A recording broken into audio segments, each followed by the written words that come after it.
താഴ്വാരം ഹൃദയരാഗം നീട്ടിടും നീ സ്നേഹകൂടാരം.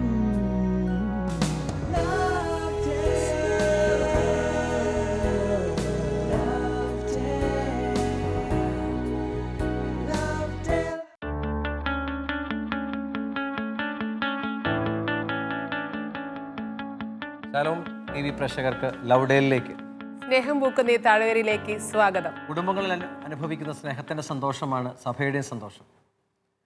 നമുക്കിന്നറിയാം, ആധുനിക കുടുംബങ്ങളിൽ സ്നേഹം പറ്റിപ്പോകുന്നുണ്ടോ? പാപ്പായി പുസ്തകത്തിൽ പറയുന്നത് യഥാർത്ഥ സ്നേഹത്തിൻ്റെ സന്തോഷം സഭയുടെ സന്തോഷമാണ്. പ്രഭാഷകന്റെ പുസ്തകത്തിൽ നമ്മൾ ഇങ്ങനെ വായിക്കുന്നു: ദൈവം സന്തോഷിക്കുന്ന മനുഷ്യ ബന്ധങ്ങളിൽ ഏറ്റവും പ്രധാനപ്പെട്ടതാണ് ഭാര്യ ഭർത്താക്കന്മാർക്ക് ഇടയിലുള്ള ആ ലയം. ഇന്ന് നമ്മൾ ഈ എപ്പിസോഡിൽ ചർച്ച ചെയ്യുന്നത് ദാമ്പത്യ സ്നേഹം, അത് വളർത്തേണ്ട യാഥാർത്ഥ്യമാണ്. ഈ ചർച്ചയിലേക്ക് നമ്മൾ വിശിഷ്ടാതിഥികളെ ക്ഷണിക്കുന്നു. നമുക്ക് സുപരിചിതരായ അതിഥികൾ ഇന്ന് നമ്മളോടൊപ്പമുണ്ട്.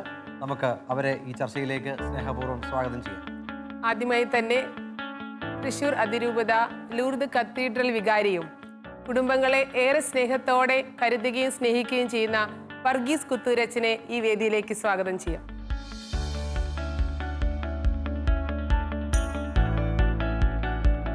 അടുത്തതായി നമ്മളെ സ്വാഗതം ചെയ്യുന്നത് നമുക്ക് സുപരിചിതനായ ഫ്രാൻസിസ് മാഷിനെയാണ്.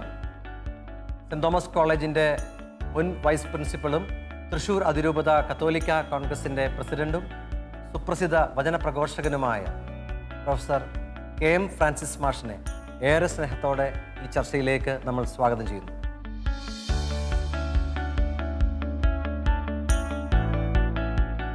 ഈ ചർച്ചയിലേക്ക് നമുക്ക് അടുത്തതായി സ്വാഗതം ചെയ്യാനുള്ളത് ഡോക്ടർ മേരി റെജീനയാണ്. ഡോക്ടർ മേരി റെജീന കേരള കാർഷിക സർവകലാശാല പ്രൊഫസറും തൃശൂർ അതിരൂപതയുടെ പാസ്റ്ററൽ കൗൺസിൽ ആദ്യ വനിതാ സെക്രട്ടറിയുമാണ്. ഡോക്ടർ മേരി റെജീനയെ ഏറെ സ്നേഹത്തോടെ നമുക്ക് സ്വാഗതം ചെയ്യാം.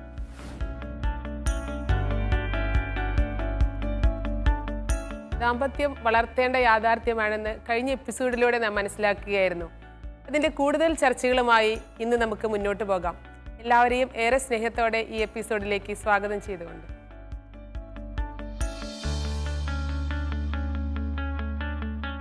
ദാമ്പത്യം വളർത്തിയെടുക്കേണ്ട യാഥാർത്ഥ്യമാണെന്ന് നമ്മൾ കഴിഞ്ഞ എപ്പിസോഡിൽ ചർച്ച ചെയ്യുകയായിരുന്നു. കൂടുതൽ ഇതിൻ്റെ വിശദമായ ചർച്ചകളിലേക്ക് നമ്മൾ പ്രവേശിക്കുന്നു. പാപ്പായി സ്നേഹത്തിൻ്റെ സന്തോഷത്തിൽ ഇങ്ങനെ പറയുന്നുണ്ട്, 134 ഖണ്ഡികയിൽ പറയുന്നുണ്ട്, വളരുന്നതിൽ പരാജയപ്പെടുന്ന ഒരു സ്നേഹം അപകട സാധ്യതയിലാണ്. അപ്പം ഇന്ന് ഏറെ കുടുംബങ്ങൾ അപകടങ്ങളിലാണെന്ന് നമ്മൾ മനസ്സിലാക്കുമ്പോൾ ഈ ദാമ്പത്യ സ്നേഹം വളർത്തിയെടുക്കുന്നതിൽ അവർക്ക് വന്ന പരാജയമായിരിക്കാനാണ് സാധ്യത. ഇതിൽ രണ്ട് കുടുംബങ്ങളുടെയും കുടുംബാംഗങ്ങളുടെയും ഇടപെടലുകൾ വളരെ ശ്രദ്ധിച്ച് വേണം. വളർത്തുന്നതിന് പകരം തളർത്താനായിട്ടിടയാകുന്ന വാക്കുകൾ ഉപയോഗിക്കുക. ദേഷ്യമല്ല, നേരത്തെ സാറ് പറഞ്ഞ ഒരു ദേഷ്യം, പിന്നെ വയലൻ്റ് ആവണു, ഇതൊക്കെ വരുമ്പോൾ ഉപയോഗിക്കുന്ന പദങ്ങൾ ഈ ആദ്യ കാലഘട്ടങ്ങളിലൊക്കെ വളരെ കരുതലോടുകൂടി ഉപയോഗിച്ചില്ലെങ്കിൽ അത് മതി ആ ദമ്പതികളെ പറഞ്ഞപ്പോൾ ഓർക്കാം, എനിക്ക് പരിചയമുള്ള അച്ഛൻ പറയണം, അച്ഛനെ ആശീർവദിച്ചൊരു വിവാഹം, കുടുംബത്തിൽ എന്തോ ഒരു ഫംഗ്ഷൻ്റെ ഇടയിൽ ഭർത്താവിനെ ഭാര്യ പേര് വിളിച്ചു. ഇവർക്ക് തമ്മിലൊരു ധാരണ ഉണ്ടായിരുന്നു, എല്ലാവരും ഉള്ളപ്പോൾ പേര് വിളിക്കില്ലെന്ന്. ഈ പേര് ചൊല്ലി വിളിച്ചതിനെ ചൊല്ലിയുള്ള ഈ വഴക്ക് അവർ രണ്ടുപേരെയും ഇന്നും അവരെ അകന്ന് ജീവിക്കുകയാണ്. അച്ഛൻ എന്നോട് സങ്കടത്തോടെ പറയാണ്, പലരും ഇടപെട്ടെങ്കിലും വളരെ അഭ്യസ്തവിദ്യരായിട്ടുള്ള ആളുകളാണ്, രണ്ടുപേരും നല്ല ക്വാളിഫൈഡ് ഉള്ള ആളുകളാണ്. പക്ഷേ ഈ ഒരു നേരത്തെ മാഷ് സൂചിപ്പിച്ചതുപോലെ എനിക്ക് ആ പെട്ടെന്ന് ദേഷ്യം വന്നപ്പോൾ ഞാനത് അങ്ങനെ പറഞ്ഞു വിളിച്ചു പോയതാണ്, സോറി എന്ന് പറഞ്ഞാൽ ഒരു പക്ഷെ തീരുമാനിക്കുന്നതിനെ. പക്ഷെ എനിക്ക് തോന്നുന്നു ഡോക്ടർ, അതിന് ഒരു ബേസിക് ആയിട്ട് നമ്മൾ തമ്മിലൊരു സൗഹൃദം വേണം തോന്നുന്നു അല്ലേ? ഏറ്റവും നല്ല സുഹൃത്തുക്കളായിരിക്കണം അവരുടെ ജീവിതത്തിലെ പരസ്പരം ഉള്ള ഏറ്റവും നല്ല സുഹൃത്തുക്കൾ. എനിക്ക് തോന്നുന്നു ഭർത്താവിന് ഭാര്യയും ഭാര്യയ്ക്ക് ഭർത്താവുമായിരിക്കണം. അതിലപ്പുറത്തേക്ക് മാർപ്പാപ്പ ഇതിൽ പ്രത്യേകം പറയുന്നുണ്ട്, നിങ്ങളുടെ ഇടയിലേക്ക് മറ്റൊരാൾ കടന്നു വരാതിരിക്കട്ടെ, നിങ്ങളുടെ ഇടയിലേക്ക് മറ്റൊരു വസ്തു, അത് ചിലപ്പോൾ മൊബൈലിനെയൊക്കെ ആലോചിച്ച് കമ്പ്യൂട്ടറിനെ ആലോചിച്ചിട്ടായിരിക്കും മാർപ്പാപ്പ പറഞ്ഞിരിക്കുന്നത്, മറ്റൊരു വസ്തു കടന്നു വരാതിരിക്കട്ടെ. നിങ്ങൾ പരസ്പരം നല്ല സുഹൃത്തുക്കളാണെങ്കിൽ, സുഹൃത്തുക്കളോട് നമ്മൾ എന്തെല്ലാം ക്ഷമിക്കുന്നു, ഡോക്ടർ പറഞ്ഞ ഈ ഒരു ഇൻസ്റ്റൻസിൽ നമ്മുടെ സുഹൃത്തുക്കൾ നമ്മളോട് ചെയ്യുന്ന, സുഹൃത്തുക്കളാണെങ്കിൽ ഇതൊന്നും പ്രശ്നമല്ല, ഭാര്യ, അപ്പൊ നമുക്ക് വേണ്ടത് എനിക്ക് തോന്നുന്നു ആദ്യം നല്ല സുഹൃത്തുക്കളാകുക. ആ സുഹൃത്ത് ബന്ധത്തിൽ ഈ സ്നേഹം ചാലിക്കുമ്പോൾ, പരിശുദ്ധാത്മാവിന്റെ കൃപയുണ്ടാകുമ്പോൾ നമ്മൾ നല്ല ദമ്പതികളായി തീരും എന്നാണ്. അതിലെ ടീച്ചറെ, എൻ്റെ ജീവിതത്തിലൊരു കാര്യം ഞാൻ ഓർക്കുകയാണ്. അതായത് ദാമ്പത്യം വളർത്തേണ്ടതാണെന്ന് പറഞ്ഞാൽ ചില സഹായ സ്രോതസ്സുകൾ ഉണ്ടാകും വേണം. ഇപ്പം എൻ്റെ വിവാഹം കഴിഞ്ഞിട്ട് 3-ാമത്തെ വർഷം ഒരു സിസ്റ്റർ നിർണായകമായിട്ട് എൻ്റെ ജീവിതത്തിൽ ഇടപെട്ടിട്ടുണ്ട്. തൃശ്ശൂർ ബിഷപ്സ് ഹൗസിൽ സെൻറ്റ് മേരീസ് കോളേജിൽ ലീമ എന്ന് പറയുന്ന ഒരു സിസ്റ്റർ, പ്രിൻസിപ്പൽ സിസ്റ്റർ ജോലി ചെയ്തിരുന്നു. ഞാൻ ബിഷപ്സ് ഹൗസിലെ ഓഫീസുകളിൽ നിരന്തരം കയറി ഇറങ്ങുമ്പോൾ സിസ്റ്ററായിട്ട് സംസാരിക്കുക, അടുത്തിടപഴകും ചോദിച്ചു, സാറ് എവിടെ പോയിട്ടാണ് വരണേ? ഞാൻ കോളേജ് വിട്ടാൽ എൻ്റെ പൂരപ്പറമ്പിൽ കുറേ സുഹൃത്തുക്കളുണ്ട്, അവരൊക്കെ ആയിട്ട് വർത്തമാനം പറഞ്ഞിട്ടാണ് വരുന്നത്. അപ്പം നിർണായകമായൊരു ചോദ്യം ചോദിച്ചു, ഭാര്യയ്ക്ക് ഇത്തരം സുഹൃത്തുക്കളുണ്ടോയെന്ന് ചോദിച്ചു. അപ്പം ഞാൻ പറഞ്ഞില്ല. അപ്പോൾ അതുകൊണ്ട് സാറൊരു കാര്യം മനസ്സിലാക്കണം, ഭാര്യയ്ക്ക് സാറിൻ്റെ ഏറ്റവും അടുത്ത സുഹൃത്ത് ആരായിരിക്കണം? ഭാര്യയായിരിക്കണം. അതിൽ അന്ന് മുതൽ ഞാൻ എൻ്റെ ജീവിതത്തിൽ നിന്ന് എൻ്റെ പുറം സുഹൃത്തുക്കൾക്ക് 2ാം സ്ഥാനവും ഭാര്യ സുഹൃത്താണെന്നുള്ളതിന് 1ാം സ്ഥാനവും കൊടുക്കാൻ തുടങ്ങി. അതാണ് വളർന്നു വരുന്നതിൻ്റെ ഒരു ഘട്ടം. അപ്പോൾ ഇങ്ങനെ സുഹൃത്ത് ബന്ധം ഉണ്ടായില്ലെങ്കിൽ ഒരു ഭാര്യയ്ക്ക് ചീത്ത പറയാനും, ഇപ്പോൾ കൂട്ടുകാർ തമ്മിൽ ദേഷ്യം വന്നാൽ അങ്ങോട്ടും ഇങ്ങോട്ടും ചീത്ത വിളിക്കും, എന്നിട്ട് കുറച്ച് കഴിയുമ്പോൾ ഞങ്ങളത് പിണക്കം മാറും. അപ്പോൾ ഞാൻ ചിലപ്പോൾ ചിന്തിക്കാറുണ്ട്, എൻ്റെ ഭാര്യ എന്നെ ഒന്ന് ചീത്ത പറഞ്ഞ് കിട്ടിയിരുന്നെങ്കിൽ അത് നന്നായിരുന്നു എന്ന്. കാരണം അത് കഴിയുമ്പോഴാണ് പിന്നെ സ്നേഹം കൂടുന്നത്. വിവാഹത്തിന് മുൻപ് ആണുങ്ങളാണെങ്കിലും പെണ്ണുങ്ങളാണെങ്കിലും കുറെ സുഹൃത്തുക്കളുടെ വലയുണ്ടാവും. വലയുണ്ട്. സുഹൃത്ത് വലയത്തിന്റെ അതിൽ നിന്ന് കെട്ടുവിട്ട് ഇവര് എൻ്റെ ജീവിത പങ്കാളിക്ക് പ്രയോറിറ്റി കൊടുക്കുന്ന ആ ഒരു ഇതിലേക്ക് വളർത്തിയെടുക്കണം ഇത്, അല്ലേ? വളർത്തിയെടുക്കണം. അല്ലെങ്കിൽ ഇന്ന് പലരും കുടുങ്ങി കിടക്കുന്ന പോലെ കല്യാണം കഴിഞ്ഞാലും ആ പഴയ സുഹൃത്തുക്കളിൽ തന്നെ പോയി കിടക്കുന്ന ഒത്തിരി. പക്ഷേ ഇപ്പൊ എനിക്ക് തോന്നുന്നു ന്യൂ ജെൻ വന്നപ്പോൾ സ്ത്രീകൾക്കും ഈ ഒരു ഉണ്ട്. ഇന്റർനെറ്റിന്റെയും ഈ സോഷ്യൽ മീഡിയയുടെ ഒക്കെ വെളിച്ചത്തില് അവരും അവരുടേതായ സുഹൃത്തുക്കളെ പതൊക്കെ കണ്ടെത്തുകയാണ്. പല കുടുംബങ്ങളിൽ നിന്ന് തകരാൻ ഇത്തരം ബന്ധങ്ങൾ കാരണമാകും. അതിന് കാരണം എന്താ, അതായത് എൻ്റെ പുറമേയുള്ള കൂട്ടുകാരെ ഉപേക്ഷിച്ച് ഭാര്യ എന്ന് പറയുന്ന സുഹൃത്തിലേക്ക് വന്നു എന്ന് ഞാൻ സൂചിപ്പിച്ചു. അതൊരിക്കലും പൊതു ഇടങ്ങളിലുള്ള സുഹൃത്തുക്കളെ നാം ഉപേക്ഷിച്ച് വീട് ഒരു അഭയകേന്ദ്രമായി കാണണം എന്ന അർത്ഥത്തിൽ ഒരിക്കലും എടുക്കരുത്. അതിനെ മാർപ്പാപ്പ പ്രത്യേകം പറയുന്നുണ്ട്, വീട് ഒരു അഭയസ്ഥാനമല്ല എന്ന്. പക്ഷെ എങ്കിലും ഭാര്യയെ സംബന്ധിച്ചും ഭർത്താവിനെ സംബന്ധിച്ചും സുഹൃത്ത് ബന്ധങ്ങളിലെ തുറന്നു പറയാനും ഈവൻ വഴക്കടിക്കാനും ഇണങ്ങിച്ചേരാനുമുള്ള ഒരു അടിസ്ഥാന ഊർജ സ്രോതസ്സായിട്ട് കണക്കാക്കേണ്ട ആവശ്യമുണ്ട്. അതാണ് ഞാൻ ഈ സുഹൃത്തിനെ കുറിച്ച്. ഭാര്യയെ സംബന്ധിച്ചോളം ഏറ്റവും നല്ല ഒരു സുഹൃത്തായിട്ട് ഭർത്താവ് മാറണം. ഭർത്താവിനും ഭാര്യ ഒരു സുഹൃത്തായി മാറിയാൽ മറ്റ് സൗഹൃദങ്ങളിൽ നിന്നൊക്കെ ഏറ്റവും ഒരു പ്രയോറിറ്റി കൊടുക്കണം. അവരിടയിൽ ഒരു സ്വാതന്ത്ര്യം അപ്പോഴാണ്, രണ്ട് വ്യത്യസ്തമായ വ്യക്തികൾ വരികയല്ലേ. അപ്പൊ ആ സ്വാതന്ത്ര്യം പരസ്പരം സ്നേഹിക്കാനാണെങ്കിലും തമ്മിൽ തല്ലാനാണെങ്കിലും ഉള്ള സ്വാതന്ത്ര്യം ലഭിക്കുക നല്ല സുഹൃത്ത് ബന്ധത്തിന്റെ ഒരു അടിസ്ഥാനത്തിൽ നിന്നാണ്. പക്ഷേ പല ഭർത്താക്കന്മാരും ചെയ്യുന്നത്, ഞാൻ ഒരു അധികാരി, അവൾ പറഞ്ഞത് കേൾക്കേണ്ട അനുയായി. ഇപ്പൊ തിരിച്ചുകൊണ്ട് മാഷെ, അല്ലെങ്കിൽ പെണ്ണുങ്ങള് തിരിച്ചുണ്ട്, ഞാൻ പറയുന്നത് അനുസരിച്ചാൽ നിങ്ങൾക്ക് എന്താ എന്ന് ചോദിക്കുന്ന. ഈ മൊബൈൽ ഫോണൊക്കെ വന്നതിന് ശേഷം ഈ സൗഹൃദം ഇവർ വേറെ ബന്ധങ്ങൾക്ക് ഉപയോഗിക്കുകയും അത് കുടുംബത്തിലെ ഭാര്യാഭർത്തൃ ബന്ധത്തിൽ വളർത്തിയെടുക്കാനായിട്ട് വലിയ തടസ്സവും വിള്ളലും ഉണ്ടാക്കുന്ന ഒരു പ്രധാന പ്രശ്നമായി. ബോധപൂർവം തന്നെ ഈ സൗഹൃദം വളർത്തിയെടുക്കാനും ആസ്വദിക്കാനും ഭാര്യ ഭർത്താക്കന്മാർ സമയം കണ്ടെത്തണം. എത്ര തിരക്കുണ്ടെങ്കിലും ഒരു ദിവസം അല്ലെങ്കിൽ അത് വളരെ പ്രധാനപ്പെട്ട കാര്യമാണ്. ഞാൻ ഓർക്കുന്നത് എൻ്റെ വിവാഹത്തിനും എനിക്ക് ഒരുപാട് സൗഹൃദങ്ങളുള്ള ഒരു വ്യക്തിയായിരുന്നു ഞാൻ ഒരു യുവജന പ്രസ്ഥാനത്തിലൊക്കെ വളരെ ആക്റ്റീവായിരുന്നു. ഒരുപാട് പെൺകുട്ടികളായിട്ടും ആൺകുട്ടികളായിട്ടും എനിക്ക് നല്ല സൗഹൃദം ഉണ്ടായിരുന്നു. ഈ സൗഹൃദങ്ങളിൽ നിന്ന് പോരുന്ന ആ ഒരു സമയത്തും എനിക്ക് നമുക്കൊരു ചെറിയ പെയിൻ ഉണ്ട് അവിടെ. കാരണം എൻ്റെ ജീവിത പങ്കാളി ആഗ്രഹിക്കുന്ന തരത്തിൽ കൂടുതൽ സമയം കൊടുക്കണം, അവർക്ക് ഏറ്റവും അവരുടെ ഇഷ്ടാനിഷ്ടങ്ങൾക്കനുസരിച്ച് ചിലപ്പോൾ നമ്മുടെ സുഹൃത്തുക്കളെയൊക്കെ നമ്മൾ മുറിക്കേണ്ടി വരും, അല്ലേ? ഒരു മാറ്റം ഉണ്ടാകണം എന്നുള്ളതും നമ്മുടെ കുട്ടികൾ റിയലൈസ് ചെയ്യണം. അവിടെയാണല്ലോ ആ പെയിൻ എടുക്കുമ്പോഴാണ് ഇവിടെ ഒരു ഗെയിൻ എടുക്കുന്നത്. നമ്മൾ ആ പെയിൻ, ആ സാക്രിഫൈസ് കൊടുക്കുമ്പോൾ ഇവിടെ അതിന്റെ വലിയ സംതൃപ്തിയും സന്തോഷവും കണ്ടു. ആ സൗഹൃദങ്ങൾ വിടാൻ തയ്യാറല്ല. അത് അതുപോലെ തന്നെ മെയിൻറ്റെയിൻ ചെയ്യുമ്പോൾ ഇവിടെ പ്രശ്നങ്ങൾ വരുന്നതായിട്ട്. ഈ ഒരു ബന്ധം വളർത്തുന്നതിന് ഒരുപാട് സമയം വേണം. മാഷ് പറഞ്ഞ പോലെ ഒരുപാട് ഊർജം വേണം. അതൊക്കെ നമ്മുടെ, എനിക്ക് തോന്നുന്നു തലമുറ അവര് കുറെ പേരെങ്കിലും അല്ലേ, വളരെയധികം പേര് അത് നന്നായി തന്നെ കൈകാര്യം ചെയ്യുന്നു. ചിലർ ഇടറുന്നത് കൊണ്ടാണ് നമുക്ക് ഇതൊക്കെ ഇപ്പൊ ഇതിങ്ങനെ പറയേണ്ടി വരുന്നത്. സൗഹൃദത്തിൽ ഒരിക്കലും അധികാരത്തിന്റെ സ്വരം പാടില്ല. നേരത്തെ ഫ്രാൻസിസ് പറഞ്ഞ ഞാൻ ഓർഡർ ചെയ്യുന്നു, നീ കേൾക്കുന്നു. അത് പുരുഷൻ സ്ത്രീ ഓർഡർ ചെയ്യുന്നതാകാം, സ്ത്രീ പുരുഷൻ ഓർഡർ ചെയ്യുന്നതാകാം. ഇവിടെ അങ്ങനെയില്ല വാസ്തവത്തിൽ. അവിടെ ഈ വിവാഹബന്ധത്തിലെ സൗഹൃദം എന്നൊക്കെ പറയുമ്പോൾ ഈ ചില കുടുംബങ്ങൾക്കൊക്കെ അത് എങ്ങനെയാണത് എന്നുള്ളൊരു സുഹൃത്തുക്കൾ എന്നുള്ള അതിൽ ഉദ്ദേശിക്കുന്ന കാര്യം ഈ ഒരു സുഹൃത്തുക്കളെ പോലെ ഇടപഴകാൻ ഇവരുടെ ബന്ധം അതുപോലെ വളർന്നിരുന്നെങ്കിൽ എന്നാണ് നമ്മൾ ആഗ്രഹിക്കുന്നത്. മാർപ്പാപ്പ ഇതിലും ആഗ്രഹിക്കുന്നത് അങ്ങനെ തന്നെയാണ് അല്ലേ?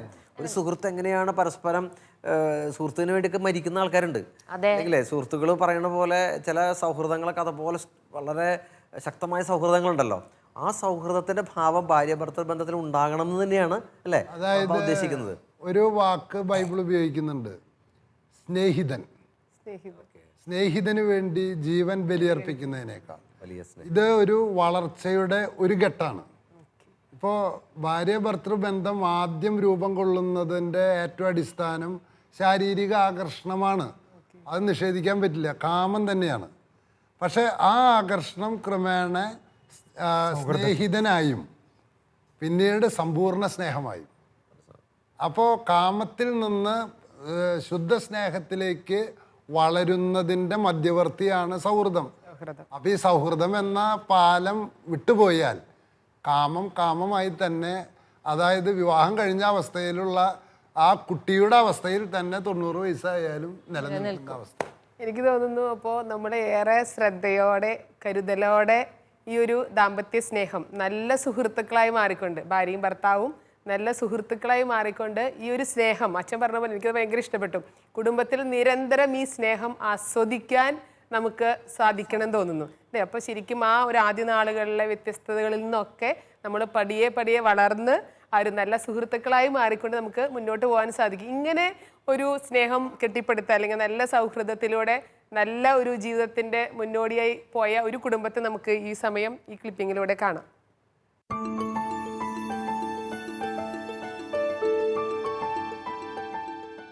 ഇന്ന് ഏറ്റവുമേറെ പ്രതിസന്ധി നേരിടുന്ന മാനുഷിക വികാരം സ്നേഹമാണ്. അതിനുള്ള പ്രധാനപ്പെട്ട കാരണം സ്നേഹം പ്രകടിപ്പിക്കാൻ സ്നേഹിക്കുന്നവരെ പലപ്പോഴും വിമുഖത കാണിക്കുന്നു എന്നുള്ളതാണ്. ഈ അടുത്ത കാലത്ത് ഞങ്ങളൊരു വിദേശയാത്രയ്ക്ക് പോയിരുന്നു, പ്രത്യേകിച്ച് ഇംഗ്ലണ്ടിലൂടെ ഒരു മാസത്തോളം.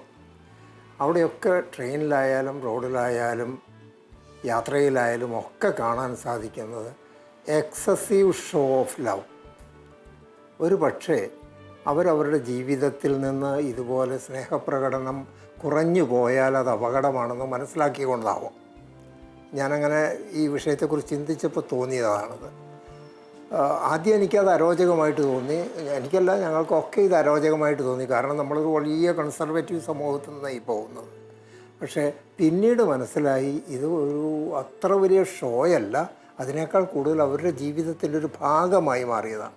എല്ലാവരും, ഞാനിപ്പോൾ ഈ ലണ്ടനിലെ അനുഭവത്തിൽ പറഞ്ഞ പോലെ സ്നേഹം പ്രകടിപ്പിച്ചുകൊണ്ട് നടക്കുന്നവരാവണമെന്നില്ല. അവരുടെ ഉള്ളിൽ സ്നേഹമുണ്ടാവും, ചിലർക്കത് പ്രകടിപ്പിക്കാനുള്ള വിമുഖതയുണ്ടാവും. പക്ഷേ അതേസമയം തന്നെ നമ്മൾ മനഃപൂർവ്വം അങ്ങനെ വിമുഖതയുണ്ട് എന്ന് തോന്നിയാൽ അതിന് പരിഹാരമായിട്ട് ചില കാര്യങ്ങളൊക്കെ ചെയ്യുന്നത് വളരെ നല്ലതാണ്. ഉദാഹരണമായിട്ട് വർഷത്തിലൊരിക്കലെങ്കിലും ദമ്പതിമാർ ഒറ്റയ്ക്ക് അവിടെ തറവാട് ബന്ധങ്ങളിൽ നിന്നൊക്കെ മാറി ഒരാഴ്ച എങ്ങാനും താമസിക്കുന്നത്, അതൊരു ധ്യാനത്തിനാവാം, അല്ലെങ്കിൽ അതൊരു ടൂറിൻ്റെ ഭാഗമായിട്ടാവാം, അല്ലെങ്കിൽ അതൊരു തീർത്ഥാടനത്തിൻ്റെ ഭാഗമായിട്ടാവാം. ഇങ്ങനെ ഒന്ന് മാറി ഒന്നിച്ച് അവർ രണ്ടുപേരുമുള്ള ഒരു ലോകത്തിൽ കൂടി സഞ്ചരിക്കുന്നത് കൂടുതൽ അടുപ്പമുണ്ടാക്കാനും പഴയ അകൽച്ചകൾ മാറ്റാനും സഹായിക്കുന്നതാണ്. സാറ് ഒരുപാട് സ്നേഹമൊന്നും പ്രകടിപ്പിക്കാത്ത ഒരാളാണ്. പക്ഷേ എനിക്കറിയാം ഉള്ളിൽ സ്നേഹമുണ്ടെന്ന്. പക്ഷേ എനിക്ക് ക്യാൻസർ വന്നപ്പോഴാണ് ഞാൻ ഒരു മുറിയിൽ എൻ്റെ ജീവിതം ഒതുക്കി കൂട്ടേണ്ടി വന്നു. അപ്പോൾ എൻ്റെ കാര്യങ്ങളെല്ലാം അത്രയും ശ്രദ്ധയോടും അത്രയും കെയർഫുള്ളായിട്ടൊക്കെ കാര്യങ്ങളൊക്കെ ചെയ്തു തന്നിരുന്നത് സാറാണ്. സത്യം പറഞ്ഞാൽ ഞാൻ അങ്ങനെയൊന്നും സാറ് ചെയ്യുന്നൊന്നും ഞാൻ എക്സ്പെക്റ്റ് ചെയ്തിട്ട് പോലും ഉണ്ടായിരുന്നില്ല. പക്ഷേ ആ സാഹചര്യം വന്നപ്പോൾ അത് പ്രകടമാക്കേണ്ടി വന്നു, അല്ലെങ്കിൽ പ്രകടമാക്കി. അതുപോലെ എല്ലാവരുടെ ജീവിതത്തിലും അങ്ങനെയൊക്കെ വരുമ്പോൾ നമ്മളൊക്കെ എക്സ്പ്രസ് ചെയ്യാണ്ടിരിക്കില്ല. അത് സ്നേഹമില്ലാഞ്ഞിട്ടല്ല എന്നാണ് എൻ്റെ വിശ്വാസം. ഒരിക്കൽ പോലും എനിക്ക് കാപ്പിയൊന്നും ഉണ്ടാക്കി തരാത്ത സാറ് ആ കാലങ്ങളിലൊക്കെ എനിക്ക് രാവിലെ കാപ്പി എനിക്ക് ഉണ്ടാക്കി കൊണ്ടുതരും. ഞാൻ ചായ അങ്ങോട്ട് ഉണ്ടാക്കി കൊടുക്കുന്നതിന് പകരം തിരിച്ച് എന്നെ രാവിലെ വന്ന് വിളിക്കാൻ സാറാണ് കാപ്പിയും കൊണ്ട് വന്നിട്ട് വിളിക്കാറുണ്ടായിരുന്നു. അത് സ്നേഹമില്ലാത്തത് കൊണ്ടല്ലല്ലോ എന്തായാലും. നമ്മളിപ്പോൾ ഈ വീഡിയോയിൽ കണ്ടതുപോലെ സാറ് സൂചിപ്പിച്ചത് ദാമ്പത്യം വളർത്തിയെടുക്കേണ്ടത് തന്നെയാണ്. പൗലോസ്ലീഹ തെസ്സലോനിക്കക്കാർക്ക് എഴുതിയ ലേഖനത്തിൻ്റെ 4-ാം അധ്യായം 9-10 വചനങ്ങളിൽ പറയുന്ന ഒരു കാര്യം പാപ്പ ഈ പുസ്തകത്തിൽ കോട്ട് ചെയ്യുന്നത് ഇങ്ങനെയാണ്: പ്രിയപ്പെട്ടവരെ, സ്നേഹത്തിൽ കൂടുതൽ വളരാൻ ഞങ്ങൾ നിങ്ങളെ നിർബന്ധിക്കുന്നു.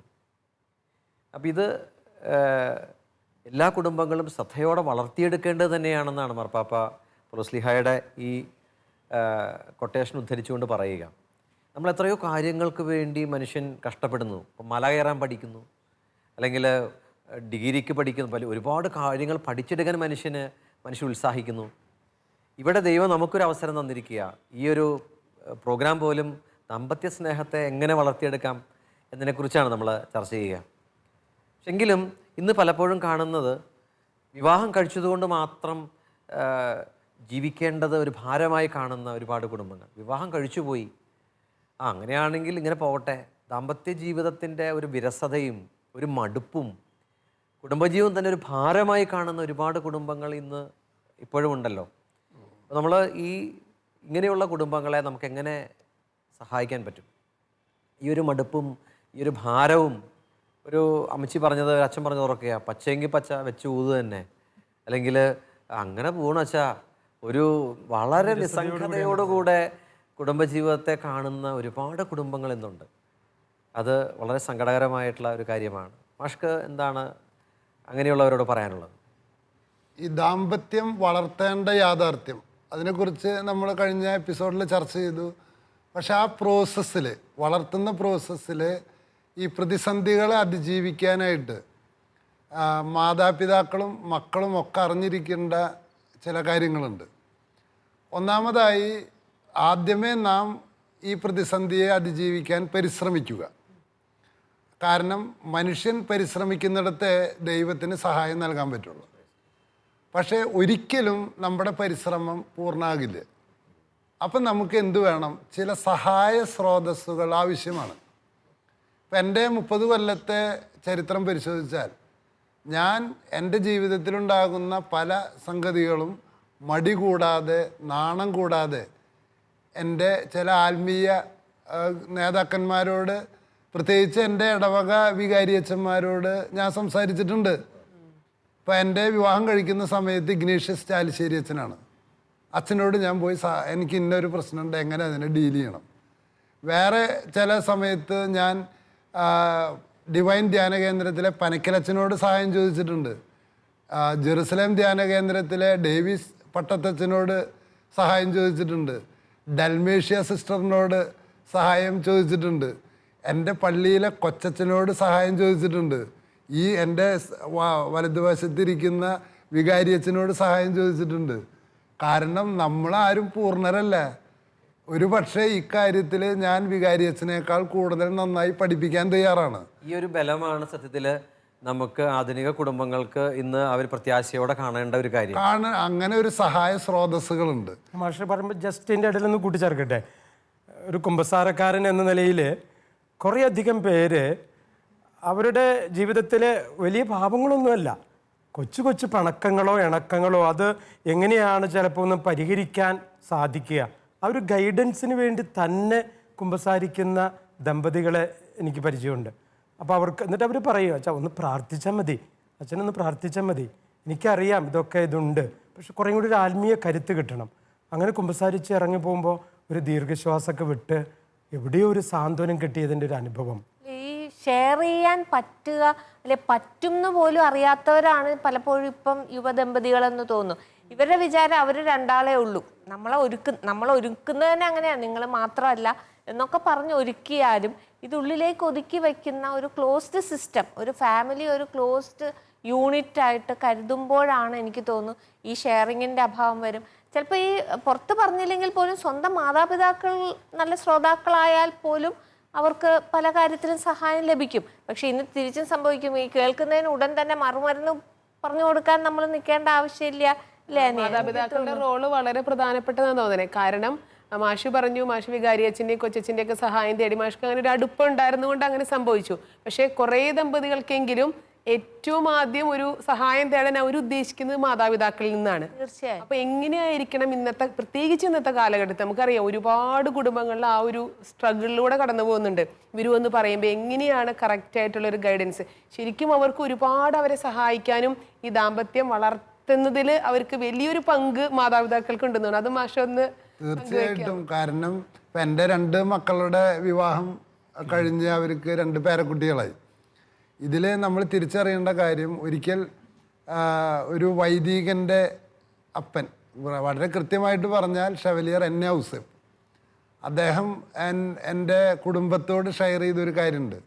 അദ്ദേഹത്തിൻ്റെ മകൻ ടോണിയച്ചൻ ലുവൈനിൽ പഠിക്കാൻ പോയപ്പോൾ ആ വർഷം മുഴുവനും ഔസേപ്പ് സാറും ഭാര്യയും മക്കളും ഉപവസിച്ച് ആ മകന് വേണ്ടി പ്രാർത്ഥിക്കുകയായിരുന്നു. അത് എൻ്റെ തലയ്ക്കകത്ത് ഞാൻ എഴുതി വെച്ചിരുന്നു മാഷ് പറഞ്ഞ ഈ കാര്യം. പിന്നീടാണ് എൻ്റെ മകളുടെ വിവാഹം കഴിഞ്ഞ് കുറച്ച് ദിവസം കഴിഞ്ഞപ്പോൾ എനിക്ക് ഓർമ്മ വന്നത്, വിവാഹം കഴിയുന്നതോടുകൂടി മാതാപിതാക്കളുടെ ചുമതല തീരുകയല്ല, ആത്മീയമായിട്ട് അവരുടെ സഹായ സ്രോതസ്സിൻ്റെ കേന്ദ്രം മാതാപിതാക്കളാണ്. അപ്പോൾ ഈ ദാമ്പത്യ ബന്ധം അതിൻ്റെ പൂർണ്ണതയിലേക്ക് എത്തിച്ചേരുന്നത് വരെ പ്രാർത്ഥിക്കാനുള്ള കടമയാണ് അവർക്ക് ഒന്നാമതായിട്ടുള്ളത്. രണ്ടാമതായിട്ട് ഒരു പെൺകുട്ടി, ചില ആൺകുട്ടികളും സഹായത്തിനായി ഏറ്റവും ആദ്യത്തെ പീരീഡിൽ വന്നു ചേരുക ഇത്തരത്തിൽ അച്ഛന്മാരോ സിസ്റ്റർമാരോ സുഹൃത്തുക്കളോ അല്ല, സ്വന്തം മാതാപിതാക്കളുടെ അടുത്താണ്. അപ്പം മാതാപിതാക്കൾ ഇത് കേൾക്കുമ്പോൾ അവർക്കുണ്ടാകേണ്ട ഒരു പ്രത്യേക വികാരം നമ്മൾ ചർച്ച ചെയ്യുന്നത് നല്ലതാണ്. കാരണം ചില അപ്പന്മാർ അമ്മമാരും മക്കൾ പറയുന്നത് ഈ കേൾക്കുക എന്നത് മാത്രമേ ചെയ്യേണ്ട ആവശ്യമുള്ളൂ. കാരണം അതിന് പകരം അവരെന്ത് ചെയ്യും, ആ കുട്ടിയുമായിട്ട് ഐഡൻറ്റിഫൈ ചെയ്ത് ആ കുട്ടിയെ വേദനിപ്പിച്ചതിന് പകരം ഞാൻ ചോദിക്കും എന്ന രീതിയിൽ പെരുമാറുമ്പോൾ ആ ബന്ധം തകർന്നു പോവാണ്. ഞാൻ പണ്ട് ഒരു കഥ വായിച്ചിട്ടുണ്ട്, ടോൾസ്റ്റോയുടെ ആണെന്ന് തോന്നുന്നു. 2 കുട്ടികൾ തമ്മിൽ അങ്ങോട്ടും ഇങ്ങോട്ടും മുന്തി വീണു. അപ്പോൾ ഈ കുട്ടി പോയിട്ട് അത് അപ്പനോട് പറഞ്ഞു, അപ്പൻ അപ്പുറത്തെ വീട്ടിൽ പോയിട്ട് പറഞ്ഞു. അപ്പോൾ അവർ 2 പേരും കൂടി അടിപിടിയായി. അപ്പോൾ ആ അടിപിടി വർദ്ധിച്ച് വീട്ടുകാർ തമ്മിൽ അടിയായി, വീട്ടുകാർ തമ്മിലുള്ള അടി വർദ്ധിച്ച് അത് സമൂഹം തമ്മിലുള്ള അടിയായി. അങ്ങനെ അടി കഴിഞ്ഞ് തിരിച്ചു വന്ന് നോക്കിയപ്പോഴുണ്ട് ഈ കുട്ടികൾ 2 പേരും സുഹൃത്തുക്കളായി നിൽക്കുന്നു. അപ്പോൾ അപ്പനും അമ്മയും അവരുടെ ഭീകരമായിട്ടുള്ള എന്നെ തല്ലി ചീത്ത പറഞ്ഞ് അത് ചെയ്തു ഇത് ചെയ്തു എന്ന് പറയുമ്പോൾ അത് കേൾക്കാൻ ഒരാളുണ്ടെന്ന് അറിഞ്ഞാൽ തന്നെ അവരുടെ പ്രശ്നം 90% കഴിഞ്ഞു. അപ്പം അതുകൊണ്ട് അത് കേൾക്കുക. അതിന് പകരം എന്ത് സംഭവിക്കുന്നു, ഇരുതിയിൽ എണ്ണ ഒഴിക്കുന്ന പോലെ കൂട്ടിച്ചേർത്താൽ അത് പിരിഞ്ഞു പോകും. ഞാൻ ആലോചിക്കും പക്ഷേ ഇതിപ്പോൾ പെട്ടെന്ന് പറഞ്ഞപ്പോഴേ ഞങ്ങളുടെ വിവാഹം കഴിഞ്ഞപ്പോൾ ഇത്രയും വർഷമായി ഈ ഒരു സ്നേഹത്തിൽ ഞങ്ങൾ വളരാനായിട്ട് ഏറ്റവും കൂടുതൽ വലിയൊരു റോൾ എടുത്തിട്ടുള്ളത് ഞങ്ങളുടെ മാതാപിതാക്കൾ തന്നെയാണ്. ഞാൻ ആലോചിക്കും വിവാഹം കഴിഞ്ഞ് നമ്മൾ വേറൊരു വീട്ടിലേക്ക് കയറി ചെന്ന് എന്തായാലും സ്വാഭാവികമായിട്ട് നമുക്ക് അഡ്ജസ്റ്റ് ചെയ്യാൻ പറ്റാത്ത അല്ലെങ്കിൽ നമുക്ക് ഇഷ്ടപ്പെടാത്ത പ്രശ്നങ്ങളൊക്കെ അവിടെ കാണും. ഞാൻ പലതും വീട്ടിൽ ഞാൻ പങ്കുവെച്ചിട്ടുമുണ്ട്. പക്ഷെ ഞാൻ ആലോചിക്കും എൻ്റെ അപ്പനും അമ്മയും ആ ഓരോ സാഹചര്യത്തിലും എടുത്തൊരു റോള്. അച്ഛൻ പറഞ്ഞു ഒരു തരി എണ്ണ പോലും അതിൽ അവർ ചേർത്തിട്ടില്ല അതിനെ ഒന്ന് ആളി കത്തിക്കാനായിട്ട്. വളരെ ശാന്തതയോടുകൂടി അതിനെ മാഷു പറഞ്ഞത് വളരെ കറക്റ്റാണ്, കേട്ടിട്ടുണ്ട്. പക്ഷെ അതിനെ ഒരിക്കലും നമ്മളെ എന്താ പറയാ തീ ആളിക്കത്തിക്കാനായിട്ടുള്ള ഒരു പരിശ്രമങ്ങൾ അവരുടെ ഭാഗത്ത് അതിനെ ഒന്ന് ഡിഫൈൻ ചെയ്യാൻ ഒരു വിശുദ്ധമായ നിസ്സംഗതയോടുകൂടി മകളെ ആശ്വസിപ്പിക്കുന്ന രീതിയിൽ അത് കേൾക്കുന്നു. വിവാഹ കോടതിയിൽ ജോലി ചെയ്തിരുന്ന ഒരു അച്ഛനോട് പറയാണ്, ഇന്ന് വിവാഹമോചനത്തിൻ്റെ ഒരു പ്രധാനപ്പെട്ട കാരണം മാതാപിതാക്കളുടെ അനാവശ്യമായ ഇടപെടലാണെന്ന് കോടതി ജോലി ചെയ്ത അച്ഛൻ പറഞ്ഞത് ഞാൻ ഓർക്കും. അപ്പോൾ ഇതിനോട് ചേർത്ത് വായിക്കുമ്പോൾ മാതാപിതാക്കൾക്ക് വളരെ കൃത്യമായ ഒരു സപ്പോർട്ട് സിസ്റ്റം, ഒരു സഹായം നമുക്ക് മക്കൾക്ക് കൊടുക്കാനുണ്ട്. പ്രധാനമായും ഒരു ലിസണർ, പിന്നെ പ്രാർത്ഥനയുടെ തലത്തിൽ നേരത്തെ പറഞ്ഞ പോലെ ഉപവാസവും അച്ഛന് വേണ്ടി പ്രാർത്ഥിച്ച ഒരു മാതാപിതാക്കളെ കുറിച്ച് അച്ഛൻ ഷെയർ ചെയ്തു. അതുപോലെ തന്നെ വിവാഹം കഴിച്ച് അയച്ച മകന് വേണ്ടിയും മകൾക്ക് വേണ്ടിയും കണ്ണീരോടെ അപ്പനും അമ്മയും പ്രാർത്ഥിച്ചാൽ തന്നെ അവരുടെ ജീവിതത്തിൽ ഒരുപാട് ഈ ദാമ്പത്യ സ്നേഹത്തിൽ വളരാൻ അവർക്ക് സാധിക്കും.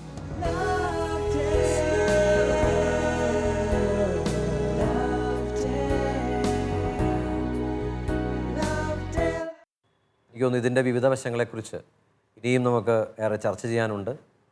ഒരുപാട് പേര് പ്രതീക്ഷിക്കുന്ന ഒരു കാര്യമാണ് എങ്ങനെ ഭാര്യ ഭർത്താക്കന്മാർക്ക് ഈ ലയത്തിൽ വളരാൻ സാധിക്കും. ഈ ഒരു ചർച്ച നമ്മൾ അടുത്ത എപ്പിസോഡിലേക്ക് ഇതിൻ്റെ ചർച്ചയുമായിട്ട് നമ്മൾ മുന്നേറുന്നു. ഇതിൻ്റെ ബാക്കി ഭാഗങ്ങൾ നമുക്ക് അടുത്ത എപ്പിസോഡിൽ ദാമ്പത്യ സ്നേഹത്തിൻ്റെ എങ്ങനെ വളർത്താമെന്ന് കുറേ കൂടെ ഗൗരവമായ ചർച്ചയിലേക്ക് നമുക്ക് വരാൻ സാധിക്കും. നമ്മളുടെ കുടുംബങ്ങളിൽ ഈ സ്നേഹത്തിൻ്റെ സന്തോഷം നമുക്ക് സ്ഥിരം അനുഭവിക്കാൻ സാധിക്കണം. അടുത്ത എപ്പിസോഡിൽ കൂടുതൽ ചർച്ചകളുമായി നമ്മൾ കണ്ടുമുട്ടുന്നവരെ നമുക്ക് സ്നേഹത്തിൽ തുടരാം.